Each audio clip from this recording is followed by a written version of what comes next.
이 세상이 움직이는 법칙은 다른 법칙이 없습니다. 바로 하나님의 법에 의해서 움직여집니다. 하나님이 명령하시면 하나님의 명령대로 다 모든 일들이 이루어집니다.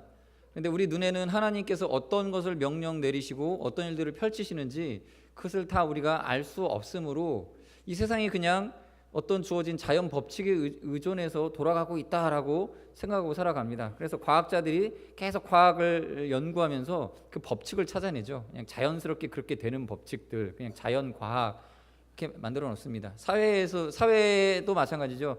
사회 과학 이렇게 만들어 놓고 사람들도 어떤 법칙에 의해서 움직이고 있다. 그래서 이런 습성과 특징을 파악하면 앞의 일들을 내다볼 수 있고 더 좋은 것들을 예상하고 예견해서 더 나은 삶을 살아갈 수 있다라고 생각하고 살아갑니다.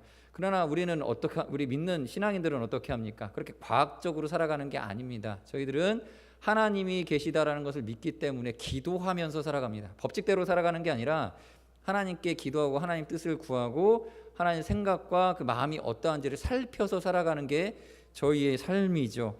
그래서 하나님이 무엇을 명령했는가라는 의미에서 왕의 조서, 그런 의미로 우리가 이해해도 되겠고요. 오늘 본문의 말씀에 나오는 이 아하수에로 왕의 명령, 이 하나님의 명령과 아하수에로 왕 권력자의 명령이 어떻게 그 하나님의 뜻을 이루어 가게 만들어 가는지를 살펴보고자 합니다. 그러면 오늘 성경 본문의 말씀을 보시기에 앞서 4절 5절에 보시면 굉장히 긴 기간 동안 술판을 벌인 것으로 보여집니다. 10절의 말씀 먼저 보겠습니다. 10절의 말씀 같이 읽겠습니다. 10절 시작. 제7일에 왕이 주웅이 일어나서 어전 넷이 무후만과 비스다와 하르보나와 빅다와 아박다와 세달과 가르가스 7사람을 명령하여, 자 보시면 제7일이라고 되어 있습니다. 무슨 7일입니까? 마지막 잔치를 벌였습니다. 그 앞서서 6개월간의 이 나라의 혁혁함을 보이는 그러한 잔치가 먼저 벌어졌습니다. 그리고 이제 그것을 마무리하며 또 7일을 주흥이 일어나도록 이렇게 잔치를 벌였습니다. 1장 4절 5절 같이 읽어보실까요? 4절 5절 시작. 왕이 여러 날 곧 180일 동안에 그의 영화로운 나라의 부함과 위엄의 혁혁함을 나타내니라. 이날이 지남에 왕이 또 도성 수산에 있는 귀천간의 백성을 위하여 왕궁 후원뜰에서 7일 동안 잔치를 베풀세. 아주 충만하게 자신의 자랑할 것들을 다 드러내서 자랑하고 있습니다. 왕으로 내가 얼마나 대단한 왕이었는지. 아마 그 앞선 왕들과 비교당하는 위치가 바로 지금 현 왕 아니겠습니까? 그 앞선 누구누구 왕 고레스, 누구누구 왕 다리오 왕, 그 다음 지나서 자신이 이제 왕위에 앉았을 때 자기가 얼마나 많은 지방을 다스리고 있고 얼마나 많은 공로를 세웠는지를 대신들 앞에서 드러낼 필요가 있었겠죠. 그래서 그것을 드러내기 위해서 일종의 이 쇼를 펼쳐 나가는 겁니다. 잔치를 통하여서 얼마나 우리가 부유하고 풍부한가, 술이 넘쳐나는가, 먹을 것이 얼마나 풍부한가를 이 잔치를 통해서 보여주고 있습니다. 그러겠죠. 여러 피정복민들의 그러한 그 정복지를 다 약탈하면서 얻은 부는 어마어마했을 것입니다. 그래서 그것을 통하여서 굉장히 많은 사람들에게 그 유익을 나누면서 자랑하고 대신들의 충성을 불러일으키기 위한 어떤 그런 목적을 둔 잔치를 벌였습니다. 술기운이 일어났습니다. 주흥이 일어났다라고 기록되어 있습니다. 주흥이 일어나서 10절에 보시면 어전넷이 무후만 비스다 하르보나 빅다와 아박다와 세달과 가르가스, 사람의 이름을 일일이 다 열거합니다. 넷이만 7명을 이렇게 열거해 가면서 이 넷이 7명으로 왕후를 콜링을 하는 거죠. 왕후를 불러드리려고 하는데 넷이만 7명을 보냅니다. 그러니까 지금 해학적인 내용입니다. 왕이 왕비를 불러오는데 넷이 7명이나 불러다가, 이 넷이라는 직분이 그 낮은 직분이 아닙니다. 낮은 비천한 직업이 아니에요. 이때 당시 넷이는 왕의 바로 아래에 있었던 시중드는 사람입니다. 장관급입니다. 장관 7명을 불러다가 아내 하나 모셔오는데 장관 7명을 불러다가 이 관을 정제하고 나오라라고 명령을 하는 것입니다. 굉장한 해악입니다. 얼마나 그 행정력이 남아 돌았기에, 얼마나 많은 인력이 남아 돌았기에 이렇게 사람을 이렇게 넘치도록 쓰면서 굉장히 부요함을 드러내면서 동시에 아주 해학적이죠. 가까운 아내를 데려오는 일에도 이렇게 많은 사람을 쓰고 있다. 여러분, 제가 학생 때에는 뉴스에 이런 게 나왔습니다. 학생 때 이 아주머니들이 차를 타고 얼마나 차를 많이 타고 다녔는지 아파트에서 이 단지에서 저 단지를 갈 때도 차를 타고 다니다더라 라는 뭐 뉴스에 나왔습니다. 그거 보면서 좀 하하 우스웠죠. 그런 모양새가 지금 그런 이 모양새입니다. 지금 뭐 가까운 데도 아파트 단지 내에서 차 타고 다니는 건 뭐 아무렇지도 않게 여기는 일이지만, 지금 이 장면도 그러한 해악이 여기에 담겨 있습니다. 7명 왕후를 불러오는데 넷이 7명을 모아다가 모셔와야 했습니다. 자, 이런 일들이 벌어지면서 이것에 대해서 이제 와스디가 거부를 합니다. 이것도 우스운 일입니다. 우스운 일이 되었죠. 참 여러 가지로 왕 아하수에로를 지금 우습게 만들고 있는 그런 장면을 보고 계십니다. 그래서 주흥이 일어나서 와스디를 청하여서 오라고 하게 만들고 있습니다. 제대로 정신 차렸을 때는 정신 차린 상태에서 아내를 불러온 것이 아니라 술에 취해서 자신의 왕비를 불렀다라는 것이죠. 무슨 얘기입니까? 평상시에 왕후를 대하는 태도와 조금 다른 의미에서 왕후를 불렀다라고 보시면 되겠습니다. 주흥이 일어나서, 아마도 이 앞서 구절에 보시면 왕후도 자기의 사람들을 위하여서 잔치를 베풀었다라고 기록되어 있습니다. 그러니까 왕후에게도 일정의 리더십이 있었던 것이죠. 그리고 영향력이 있었고 존엄과 존귀가 있었습니다. 그래서 아마도 왕후도 함부로 불러오고 사람들 앞에서 그 미모를 보여주고 드러내고 이럴 수 있는 위치는 아니었던 것 같습니다. 굉장히 높은 위치의 왕후였는데, 권위가 있는 왕후였는데, 주흥이 들어와서 이 아내에 대한 대우를, 지금 처우를 실수하고 있다는 것을 엿볼 수 있는 대목입니다. 엿볼 수 있는 거죠. 여러분들도 그러지 않습니까? 우리 남편들 그러지 않습니까? 딱 이렇게 평상시에는 정시에 퇴근해서 그냥 들어갑니다. 얌전히 집으로 들어가는데 술에 취하면 어떻게 되죠? 술이 한 잔 들어가면 전화를 하죠. 우리 친구들 데리고 3차 집으로 갈 거니까 준비해놔. 그런 일들이 있죠. 세상 사람들은 그렇게 하죠. 지금 뭐 하는 거죠? 실수하는 거죠. 큰 실수를 하는 거죠. 으름장을 내놓고 이렇게 드러내는 거죠. 지혜롭지 못한 처사를 했다라는 거예요. 그리고 이제 왕비도 그 왕의 명령을 공개적으로 거부함으로써 왕이 지금 부끄러움을 당하게 만들었습니다. 그렇죠. 남편이 전화를 해서 수상 번화 했는데 문도 안 열어주는 상황. 친구들 데리고 왔는데 부끄러운 거죠. 이것이 이제 일종의 싸움의 모티브가 된다라는 것입니다. 여러분, 사람이 술에 취하면 분별력을 잃게 됩니다. 분별력을 잃게 돼요. 뭐가 옳고 그른지 판단이 흐려지게 됩니다. 지금 왕은 제대로 판단하지 못하고 있는 거죠. 정확한 판단을 내리진 못하고 있습니다. 여러분, 예리해지지 못합니다. 술에 취하면 사람의 판단력이 흐려집니다. 어떤 사람들은 술을 먹으면 담력과 의지가 생긴다고 말합니다. 담력이 생긴다, 용기가 생긴다라고 말을 해요. 그래서 술 한 잔 먹으면 좀 더 사람이 배포 있어진다, 이렇게 착각을 하죠. 여러분들, 술에 취하면 담력이 생기는 게 아니에요. 정확히 말씀드리면 담력이 아닙니다. 판단이 흐려지는 거예요. 여러분, 우리는 보통 우리가 생각하는 바가 있습니다. 그것을 실행에 옮기기 위해서는, 실행이라는 것을 만들어 놓기 위해서는 이 생각과 더불어 용기가 필요하다라고 우리가 이해를 하고 있습니다. 생각에 용기가 더해지면 행동이 나온다, 이렇게 답을 내리고 살아가요. 그러나 우리가 생각하는 거가 용기를 만났을 때 행동이 나타나는 게 우리 삶의 패턴이 아니에요. 정확히 말씀드리면 우리는 어떻게 살아가고 있냐면요, 우리가 생각하는 바가 있습니다. 이것에 대해서 내가 이것이 틀리지 않고 이 생각이 옳고 정확하다라는 판단에 대한 확신이 있으면 그 다음에 행동으로 옮겨요. 이게 용기가 있고 없고하고 상관이 없습니다. 용기가 아니에요. 내가 알고 있는 바에 대하여서, 이 생각에 대해서 확신이 있으면, 이게 용기입니까? 용기하고는 다른 거예요. 담력하고는 좀 다른 겁니다. 담력이 아니라 이 생각이 틀리지 않고 맞다라고 하는 정답이 머릿속에서 내려지면 그 다음엔 반드시 실행으로 옮기게 되어 있어요. 그래서 우리가 기도해야 될 거는 무엇이냐면, 생각과 지혜에 대한 하나님의 뜻을 인정하고 하나님의 뜻을 깨닫게 되는 이 두 가지가 필요합니다. 그래야 그 다음에 열매, 행동으로 나타나는 것입니다. 결코 담력이 없어서 못하는 게 아니라는 거예요. 그래서 여러분들이 우리가 가끔 어떤 일들을 할 때 주저주저하는 이유가 뭡니까? 담력이 없어서가 아니에요.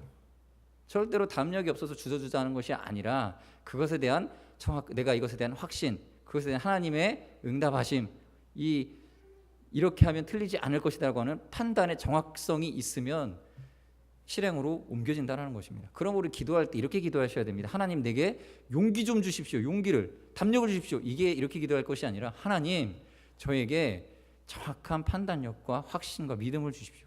그러면 열매 맺게 되어집니다. 쉬운 예를 들어보겠습니다. 음주운전하는 사람들이 있습니다. 술 먹기 전에는 중앙선 침범 절대 못하죠. 신호 위반도 못합니다. 속도도 일정 속도 이상 밟지 못합니다. 그런데 술에 취한 사람이 중앙선도 넘어가고 신호가 빨간불인데도 그냥 지나가 버리고, 속도가 과속인데도 도로 지금 골목길인데 7, 80km로 밟고 달립니다. 용기가 생겼고 담력이 생겼기 때문에 이렇게 하고 있는 것입니까? 그전에는 담력이 없었기 때문에 속도 위반 못했던 것입니까? 그게 아니죠. 뭐예요? 판단력이 흐려져 버리니까 자기가 지금 생각하는 게 맞다라고, 술에 취한 사람은 이거예요. 담력이 생긴 게 아니라 자기가 생각하는 바, 이것이 잘못된 판단력과 만나서 그게 맞아 라고 하는 확신과 만나게 된 거예요. 그러니까 해서는 안 될 이런 음주운전이라든지 각종 범죄, 또 잘못들을 저지르게 되는 것입니다. 그럼 우리는 내가 용기가 없고 담력이 없다라고 생각이 될 때 더욱더 무엇을 구해야 되냐면, 하나님의 지혜와 판단력을 내게 주시옵소서. 더 날카로워지게 하여 주시옵소서. 더 정확한 것을 쫓아가게 하여 주시옵소서. 이렇게 기도해야 됩니다. 만일 여러분들 생각하는 것에 단순한 담력이 만나면요, 매번 모든 일들마다 도박하듯이 문제를 안고 있는 것들을 그대로 품에 안고 그것을 그대로 실천에 옮겨버리는 실수들을 많이 하게 될 것입니다. 그러므로 하나님께서 우리에게 많은 조언자들과 건강한 정신과 또 지식들, 그리고 배움의 시간들, 또 여러 친구들을 주셨습니다. 아내도 주셨고요. 서로 상의하고 논의하고 생각하여 잘 판단하여서 가장 합리적인 선택을 하는 것이 믿는 사람들이 해야 될 바이고, 거기에 더해야 되는 게 뭡니까? 기도해야 됩니다. 기도. 하나님, 과연 하나님의 뜻은 무엇입니까? 더 하나님께 물어보는 거예요. 사람들의 말도 이렇고 저렇고 이런 이성적이고 합리적인 판단이 나왔는데, 하나님, 저 이런 것보다 더 중요한 건 하나님의 뜻입니다. 하나님 판단하여 주시옵소서. 하나님 생각하여 주시옵소서. 저에 대해서 하나님 가르쳐 주시옵소서. 기도하는 것입니다. 그래서 더욱더 정확하게, 더욱더 하나님의 뜻을 예리하게 분별하는 것, 이것이 우리에게 필요한 바입니다. 지금 아하수에로 왕은 주흥이 일어났고, 잘못된 판단력의 결과를, 그 판단의 결과가 뭡니까? 아내에게 또 왕비에게 지금 큰 실수를 하였고, 본인도 지금 이 수치를 당하고 있고, 그것으로 인해서 본인이 분노가 끓어오르는 상태에서 채 술이 다 깨기도 전에 어전들을 다 불러다가, 자기 앞에 있는 신하들을 다 불러다가 또 당장의 판단을 요청하고 있는 것이죠. 이런 사이에 누가 판단하고 계시고 누가 일을 꾸미고 진행하고 계시겠습니까? 하나님이 일하고 계십니다. 제가 앞서서는 계속 왕에 대해서 지금 잘못된 것들을 얘기했지만, 이 모든 잘못된 판단과 착오 속에서 우리가 발견해야 될 것은 무엇이냐면, 사람이 이렇게 잘못을 하더라도 하나님의 뜻은 온전하게 이루어진다라는 것을 발견해야 됩니다. 자, 이제 에스더의 이야기의 초반부에서 이제 에스더와 모르드게라고 하는 이스라엘 백성들이 등장하기 위한 이런 전초적인 준비가 다 되어져 가고 있습니다. 와스디가 폐위가 되고, 이제 에스더가 왕후가 되어질 준비가 이렇게 되어지고 있는 것입니다. 물론 그 모티브는 어디 있습니까? 왕이 술에 취해서 판단의 착오를 겪고 있는 이 상황입니다. 여러분, 하나님께서 우리에게는 두려움과 떨림을 주셨습니다. 긴장감을 주셨습니다. 왕은 이렇게 긴장 없이 살아갑니다. 이게 지금 대조가 됩니다. 왕과 페르시아 사람들은 술에 취해서 그냥 본인들의 생각이 이끄는 대로, 자신의 느낌대로 그냥 내뱉고 뱉어진 말대로 그냥 그것을 이루어가면서 살아가는 모습, 그런 패턴을 갖고 있습니다. 그와 대조되게 에스더서에 계속 나오지만, 에스더와 모르드게와 이스라엘 백성들은 위기를 맞고 두렵고 떨리고 긴장되고 금식해야 하는 그러한 이 상황과 직면하게 됩니다. 이것이 우리의 인생을 잘 보여주고 있습니다. 여러분 세상 사람들 보십시오. 큰 소리 빵빵 치면서 술에 취해서 한 말들 그것들대로 그냥 그렇게 살아가도 그냥 그렇게 살아갑니다. 잘 살아가요. 그러나 우리는 어떻습니까? 그 사람들과 같이 섞어 살면서 그 사람들이 잘못해 놓은, 그 사람들이 잘못 저질러 놓은, 잘못 판단해 온 그 삶 때문에 우리가 두렵고 떨리는 인생을 살아가는 것과 같은 이러한 정황들을 우리가 눈으로 보고 살아가고 있죠. 빌립보서 2장 12절 말씀 같이 보시겠습니다. 그러므로 나의 사랑하는 자들아, 너희가 나 있을 때뿐 아니라 더욱 지금 나 없을 때에도 항상 복종하여 두렵고 떨림으로 너희 구원을 이루라. 두렵고 떨린다라는 표현을 썼습니다. 우리가 구원받는데 우리 믿음으로 구원받지 않습니까? 우리는 믿음으로 구원받는다라고 믿고 있는데 이 믿음의 양상, 지금 표현되어 있는 믿음의 구원의 믿음의 모양새는 어떻습니까? 두렵고 떨리는 모습이다라는 것이에요. 두렵고 떨림. 왜 두렵고 떨릴 수밖에 없습니까? 구원을 누구 앞에서 받습니까? 하나님 앞에서 받기 때문에 우리는 늘 두려움과 떨림 속에 살아갑니다. 긴장 상태입니다. 긴장하고 있는 것이에요. 우리는 늘 하나님 앞에 서게 될 것을 두려워하며 하나님을 경외하며 살아갑니다. 그래서 이 두려움과 떨림으로 모든 판단에 대해서 긴장감을 가지고 우리는 물론 확신과 믿음 가운데 살아가지만 그것에 대하여서 그 뜻을 이루신 하나님 앞에 긴장하며 살아갑니다. 사도행전 7장 55절에 보면 스데반이 이제 순교하는 모습을 보게 됩니다. 순교하게 될 때 이 스데반은 하나님을 주목하여 보게 됩니다. 같이 읽어볼까요? 55절 시작. 스데반이 성령이 충만하여 하늘을 우러러 주목하여 하나님의 영광과 및 예수께서 하나님 우편에 서신 것을 보고. 스데반이 순교할 때 바리새인들, 이 유대인들의 모함과 폭력이 있었습니다. 고통스럽습니다. 이것을 스데반이 담력으로 버틴 게 아니에요. 담력으로 버틴 게 아닙니다. 그가 버틸 수 있었던 원인은 딱 하나입니다. 하나님이 예수 그리스도 그 영광 속에서 예수 그리스도와 함께 예수님께서 하나님 우편에 서 계신 것을 보았기 때문에, 그것이 보여졌기 때문에 이 순교를 감당했던 거예요. 얼마나 떨렸을까요? 한번 생각해 보세요. 여러분, 더 큰 두려움이 오면요, 작은 두려움은 사라져 버립니다. 지금 사람의 눈 앞에는 돌을 던져서 나를 향해서 이렇게 돌을 던지려는 유대인들, 바리새인들의 그 흉측한 모습이 눈앞에 있지만 그것이 두려운 게 아니었어요. 스데반에게 있어서는 지금 자신의 눈앞에 하나님의 영광이, 예수 그리스도가 서서 나를 바라보시는 이것이 보였습니다. 이것이 여러분 평화였을까요? 저는 오히려 더 큰 떨림과 두려움이었다라고 생각을 합니다. 더 큰 두려움, 더 큰 떨림. 하나님을 여러분들 눈 앞에서 보게 되어진다라고 한번 생각해 보십시오. 내 죄가 생각이 날 것이고요. 이 세상에 있는 이 모든 죄악된 모습들, 이런 것들이 하나님 앞에서 이제 심판을 받겠구나. 내 목숨을 부지하기가 쉽지 않겠구나. 두려움이 오게 됩니다.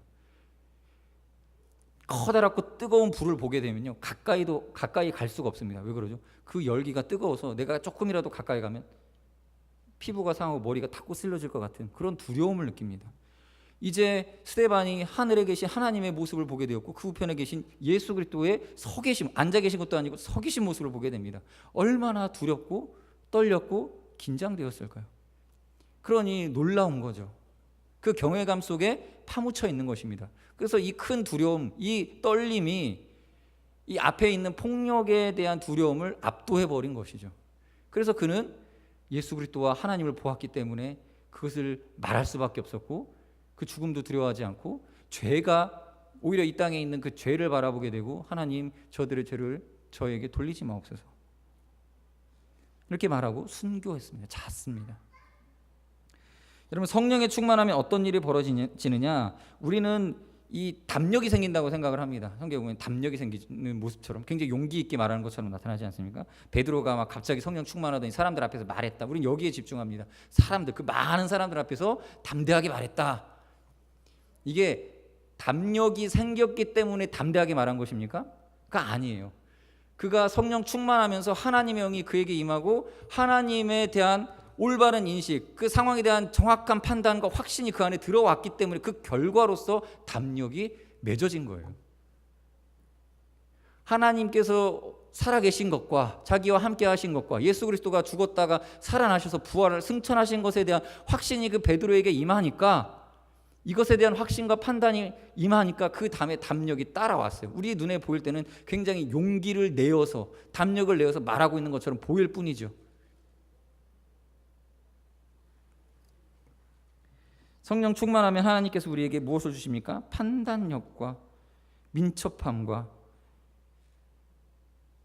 성령의 충만함 속에서 나오는 하나님의 영의 이 붙들림을 허락해 주시기 때문에, 그 정확한 판단이 우리 가운데 이루어지고 있기 때문에, 하나님이 도우심 가운데 우리 이끌고 계시기 때문에 담력 있는 것처럼 보이는 것입니다.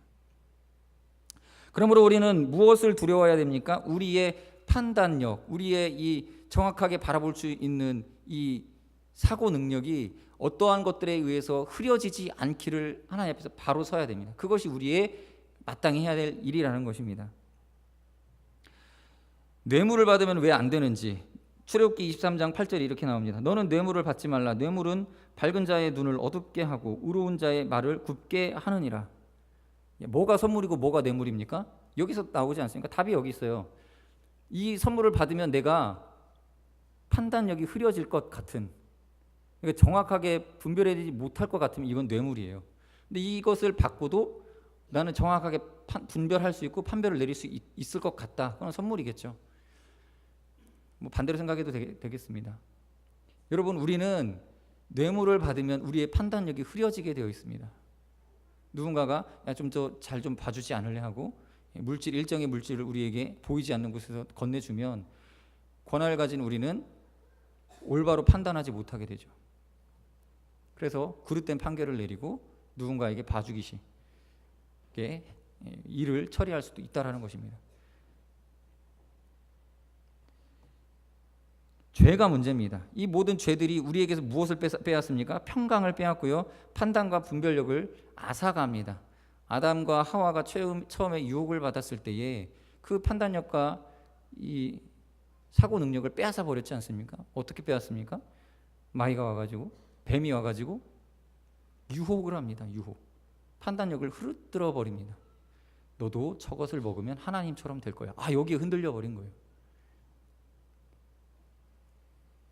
여러분, 여러분의 판단력, 내가 잘 분별할 수 있는 이것을 흔들어 놓는 것이 무엇인지 살펴보시고, 내가 내 생활 가운데서 가끔 내가 정확하게 판단할 수 있는 상황 속에서 놓쳐버리게 만드는 그것이 무엇인지를 늘 주의하여 보살펴 봐야 됩니다. 그것이 우리의 죄의 1단계이기 때문입니다.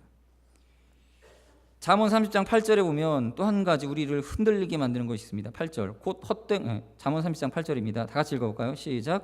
곧 헛된 것과 거짓말을 내게서 멀리 하옵시며 나를 가난하게도 마옵시고 부하게도 마옵시고 오직 필요한 양식으로 나를 먹이시옵소서. 9절, 혹 내가 배불러서 하나님을 모른다 여호와가 누구냐 할까 하오며 혹 내가 가난하여 도둑질하고 내 하나님의 이름을 욕되게 할까 두려워 함이니이다. 헛된 것과 거짓말이 우리를 흔들어 놓습니다. 그래서 판단을 흐리게 만듭니다. 그래서 도둑질하게 만들거나 혹은 하나님을 모른다 말하게 만드는 일들이 벌어진다는 것이죠. 무엇입니까? 눈에 보이는 물질입니다. 물질에 대해서 추구하는 마음, 우리가 그것을 간절히 바라고 소망하고 거기에 마음을 쓰고 있을 때 우리의 판단력이 다 흐려져 버립니다. 그래서 성경은요, 우리에게 기도를 가르칠 때에 단순하게 얘기합니다. 너희의 물질을 위해서 기도하라라고 가르쳐주지 않으시고, 그것에 대해서 조심스럽게 예수님께서 말씀하시죠. 일용할 양식을 구하라. 무슨 뜻입니까? 우리의 영적 평강과 판단력이 흐려지지 않을 수 있도록 우리에게 배려해 주신 것입니다. 여러분, 기복신앙의 문제, 기복신앙이 한국교회 기복신앙 이렇게 비판하지만 사실 기복신앙을 갖게 하는 그 근간이 무엇이냐면 이 물질에 대한 추구함입니다. 여러분들 우리가 기도할 때 하나님 물질이 필요합니다. 돈 주십시오라고 기도할 때 우리 마음이 뭔가 모르게 평강이 사라지지 않습니까? 하나님 저도 부하게 좀 해주십시오. 부자 되게 해주십시오. 이 기도가 쉽게 나오지는 않을 것입니다. 왜 그렇죠? 하나님의 뜻은 우리가 일용할 것을 구하되 그것을 추구하며 살아가기를 원하시지는 않기 때문에 그렇습니다. 우리가 세상의 것들을 세상 사람들과 똑같이 추구하며 살아가서는 안 된다라는 거예요. 여러분, 복을 주십시오, 내게 물질의 복을 주십시오라고 기도하는 것은 나쁜 것은 아닙니다. 그러나 우리가 그것을 추구하며 간절히 바라고 소망하고 있는 것은 올바른 상태가 아니다라는 거예요. 주님, 부자 되게 해주십시오. 이거 필요한 기도일 수 있습니다. 풍족한 것이 좋습니다. 그러나 그것을 내가 추구하고 있을 때에는 적어도 나는 하나님 앞에 제대로 된 분별력을 상실하고 있을 확률이 굉장히 높다라는 거예요. 혹 배가 불러서 하나님을 모른다, 여호와가 누구냐 할까. 이 잠언을 써는 사람도 이렇게 자신의 연약함을 고백하고 있는데 하물며 우리는 어떻겠습니까? 하나님, 내가 배가 부르면 어떻게 될까요? 저는 확신합니다. 저는 타락할 거예요. 제가요 부자가 되면요 타락할 거예요. 제가 알아요. 저를 발견했습니다. 뭐 제가 겸손한 척하려고 하는 얘기가 아니라요. 실제로 그러더라고요. 주머니에 단돈 20만 원만 30만 원만 있어도요. 기도 안 해요. 든든해요. 현찰이 무서운 거죠. 죄송합니다. 그렇더라고요. 여기에 돈이 더 있으면 내가 얼마나 타락할까.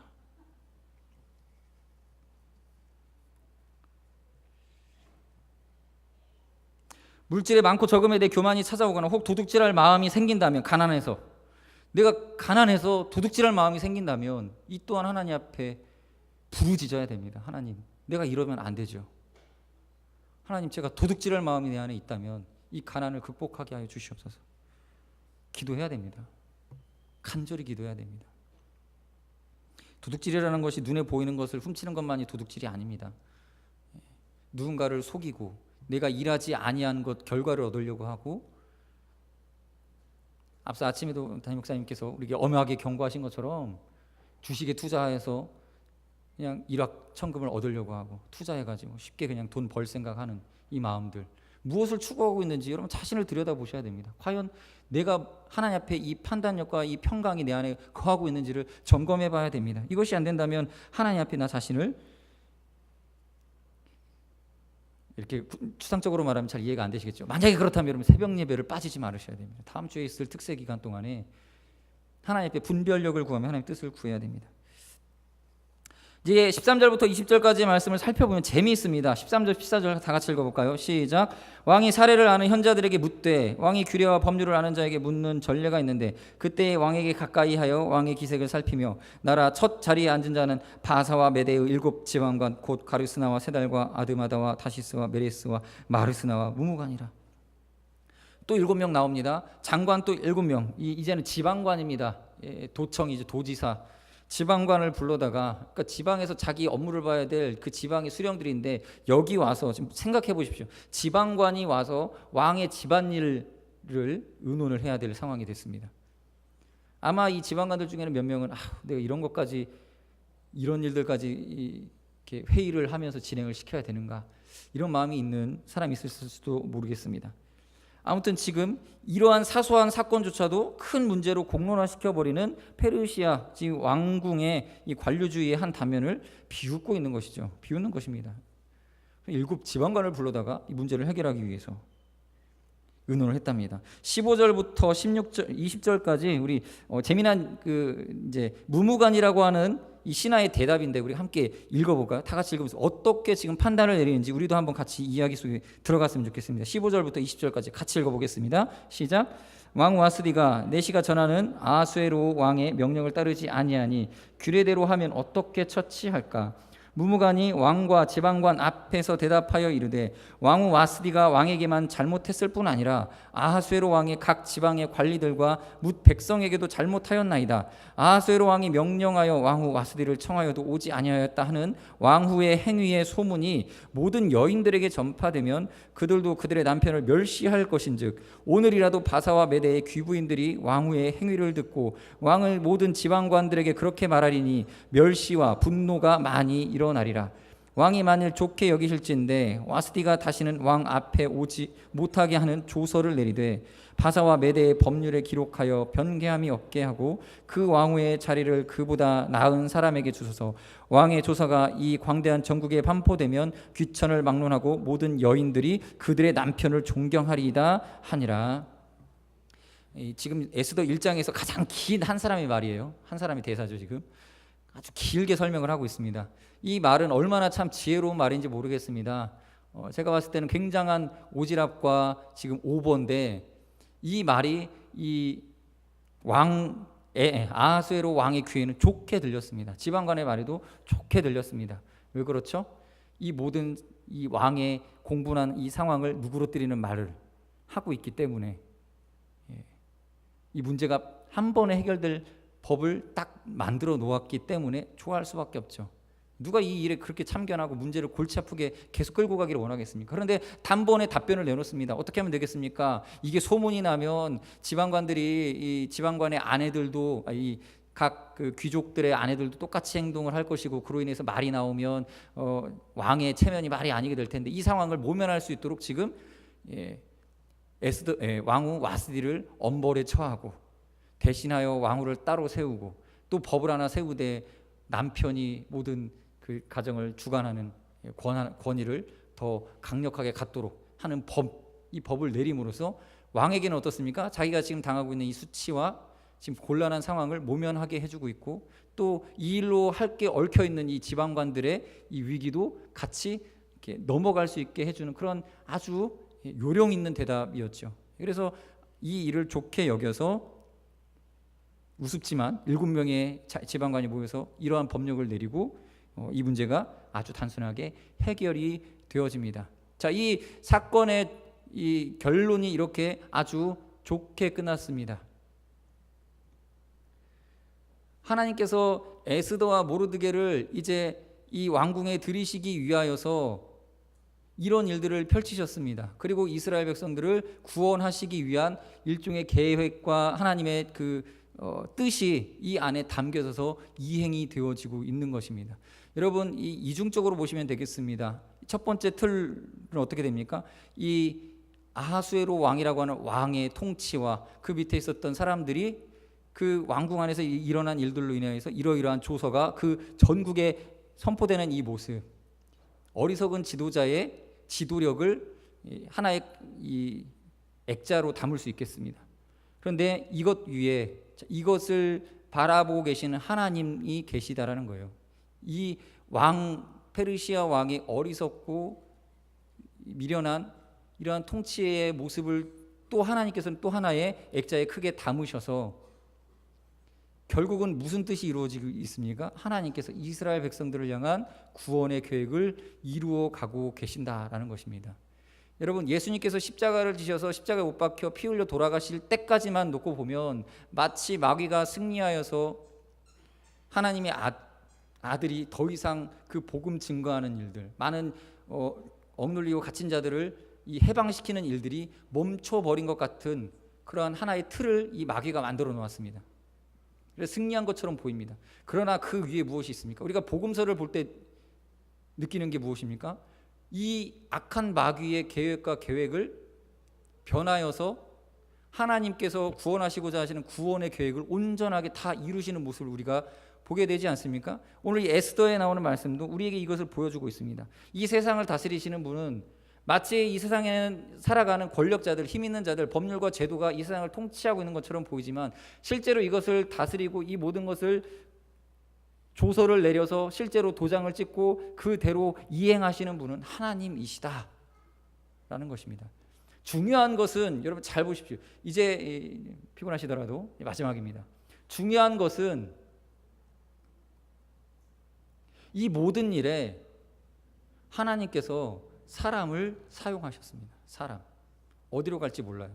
사람이라는 건 자유의지를 갖고 있어서 지금 왕도 어떻게 행동할지 모르는 이 지금 아하수에로 왕처럼 불안한 사람이 어디 있습니까?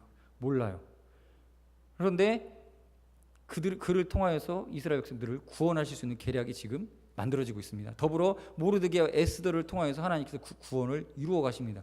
그래서 이 이야기 속에서 우리에게 가르쳐주고 있는 교훈은 딱 하나입니다. 모든 뜻은 하나님의 뜻대로 이루어진다. 그러나 그 일을 이룰 때 하나님께서 우리의 기도를 사용하신다라는 것입니다. 우리의 기도를 사용하셔서 우리로 하여금 기도하게 하셔서 이 지금 눈에 나타나는 이 사건들의 방향과 뜻을 완성시켜 나가신다라는 것입니다. 사람들은 이렇게 여러 가지 이 전략을 짜고 계획을 짜고 여러 가지 방법과 방도를 내어서 이렇게 법령도 내리고 조서도 내리고 하지만 결국 이루어지는 것은 하나님의 뜻이다라는 것이에요. 그러면 누가 가장 하나님의 이 뜻 안에서 가장 많은 유익과 이익을 누릴 수 있는 사람은 누구겠습니까? 하나님의 이 계획에 동참하는 사람이 가장 큰 유익을 누리게 된다라는 것이에요. 에스더서에서는 에스더와 이스라엘 백성들이 하나님의 이 큰 틀의 이 계획 속에서 구원의 유익과 은혜를 누리는 주인공들이 되어집니다. 그러므로 우리는 무엇을 추구하며 살아가야 된다라는 결론이 나옵니까? 하나님의 뜻과 하나님의 판단을 우리가 공유하는 삶을 살아야 된다라는 것이에요. 그것이 무엇이겠습니까? 우리가 그토록 추구하는 경건이에요. 세상 사람들은 술에 취해서 판단을 내리고 술에 취하고 뭔가에 의존하고 의지하여서 그 판단을 내 힘으로 하지 않고 내가 내 안에 있는 하나님의 능력을 의존하지 않고 뭔가 나에게 책임을 대신해 줄 수 있는 누군가 사람, 누군가 조서, 누군가 법률을 쫓아서 살아가지만 우리는 그러한 것들을 쫓아 살아가는 것이 아니라 이 모든 일의 판단자 되시고 심판자 되시는 하나님을 쫓아서 살아가야 된다라는 것입니다. 그럼 이렇게 기도하십시다. 이 시간 이제 마무리하겠습니다. 여러분, 하나님이 주시는 지혜로 잘 분별하게 하여 주시옵소서. 하나님, 내가 하나님 주시는 지혜로, 이 세상에 판단의 기준이 여러 가지가 있지만 그 기준, 원칙, 판례, 법칙을 또 사람들의 의견을 떠나서 하나님의 지혜로 분별하게 하여 주십시오. 이렇게 기도하십시오. 그리고 이 두렵고 떨리는 상황을 두렵고 떨리기 때문에 내가 도망가야 될 상황이라고 여기지 않게 하여 주시고, 이 두렵고 떨리는 이 구원의 은혜의 상황 안에서 기도로 그 자리를 이기게 하여 주십시오. 그 기도로서 그 자리를 버티게 하여 주시옵소서. 그게 참 담력이고 믿음입니다. 마지막으로 같이 기도하실 때, 주님, 이 모든 것에 하나님의 섭리를 인정하고 하나님의 뜻을 이루는 삶을 살게 하여 주시옵소서. 내가 하나님 앞에 붙들려 쓰임받는 인생 되게 하여 주시옵소서. 그러한 기도로 같이 기도하시겠습니다.